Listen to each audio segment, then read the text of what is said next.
Hello, everybody. Thank you for tuning into this episode of Gather Gurus. We're really excited to talk to you today a little bit about events and managing them with smaller teams. We see this a lot with companies. Events teams are always lean and mean. Sometimes you have people managing events who that's not their full-time job.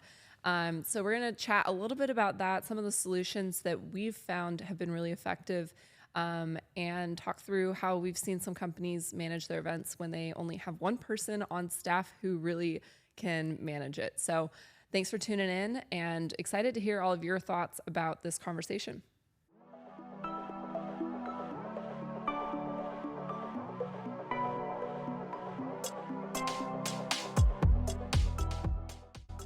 Yeah, great topic, Katie.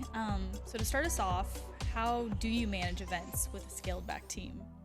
Yeah, it's definitely a difficult one to manage events with a small team, especially if you're a company that hosts a lot of events. Not only, do you need a lot of hands on deck to execute the event, but actually planning the event can be a lot of work.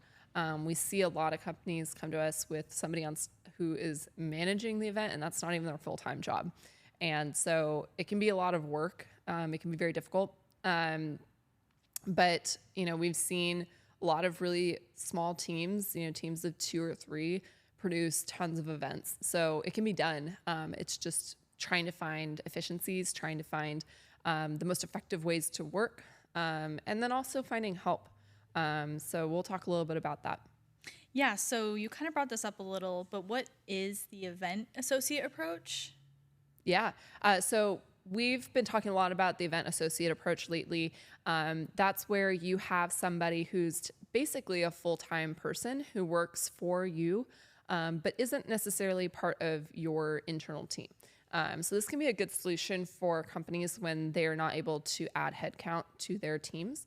It can be sometimes really difficult to add somebody when, their job may only be relevant for a few months out of the year, or you have limitations in resources. You may not be able to hire like a W-2 employee. So we've found that some companies really like this approach where you can have additional hands on deck, but you don't have to have like that internal resource. So it's really scalable. It's also nice because typically when you have an event associate, for example, the way that we do this, we have somebody who works basically full-time for our client, but they also have the backing of an entire agency who can help them with, different aspects of the job, right? So, it's very time intensive to go source venues, for example. And so they could have somebody who helps them do that, or managing the finances of your event. That can be a full-time job in and of itself. Getting all the invoicing, processing all of that, paying vendors, making sure that you're staying on track with your budget. So it's a good kind of flexible way to have that additional resource, additional hands on deck to plan and execute the event, but to also have support in the background, right? And we see this work really for companies that have a lot of events in a year and need variable support throughout. Mm-hmm. So how does an event associate contribute to the success of the entire event, I guess, when resources are especially limited? Yeah, it's really, again, having those extra hands on deck. It's also having experience from outside of your company. So, sometimes internal resources can be very, I don't want to say closed-minded, but, they can sometimes be very focused on only what your company is doing. And so having somebody who is kind of that external resource, but still available to you the same amount that you would have an internal resource, right? But they have that kind of outside perspective. They've worked with other clients. They have people within their company that they can bounce different ideas off of. So you get not only the extra hands, but you also get somebody who can have different experiences to bring to the table to help you grow or find efficiencies, or even just bring in some interesting new ideas that you've never done before. There's a lot of different things that they're probably sharing with their agency and they're learning from their agency. And so then they can bring those things to you as well. Mm-hmm. Do you have any additional strategies for creating world-class events with constrained resources? Can you share any of those? Yeah, absolutely. I think when you have constrained resources, it's about finding efficiencies. We've talked a little bit about like AI tools, for example. So how can you leverage those types of things to make your life easier?